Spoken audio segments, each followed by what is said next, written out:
Happy Grand Rising and Bright Blessings to all of my pedal patrons out there on Wednesday, June the 7th, 2023, making it a 2 universal numerological day, and it's going to prove itself again today.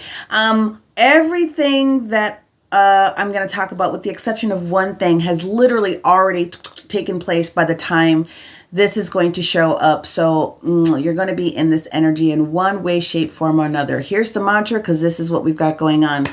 I am choosing to see a new perspective in the change today. Here's why.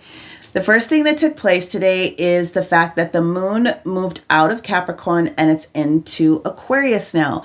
The moon in Aquarius is always about trying to give us the opportunity to expand our thoughts, second looks, new perspectives, all that jazz. And it created a conjunction right next to it because we already have Pluto in Aquarius, which is still in its retrograde form, but the retrograde is doing that deep, deep dive for transformation that Pluto wants to be done with all of the reassessing, the reevaluating, all of the, all the re's that we get with all of those types of things. So that is huge energy all on its own. Now you go across here, and the first little blue line that we are picking on here is Venus in Leo, which is a good position, but we are going to be re-examining any issues that are going to be popping out of relationships for some people today. Okay, if it's really, really good, it's great. There's always work to be done. No such thing as perfection, just progression, right? So that is going to come up in conversation today for some people.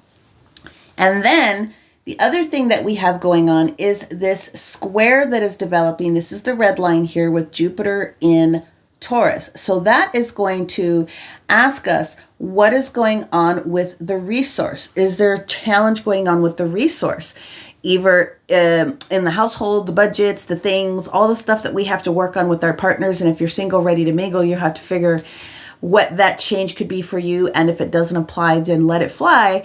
But there will be some things that are going to come out from the collective governmental things today about where some of those shifts need to take place.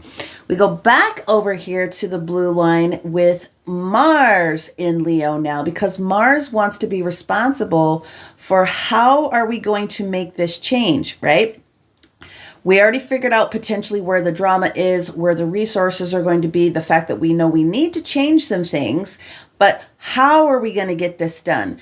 This is where sometimes ego gets inflated for people because I have the best idea. This is where it gets crunchy. Everyone has the right to be heard. Say your piece and count to 3. It's going to be good if you can work with it that way.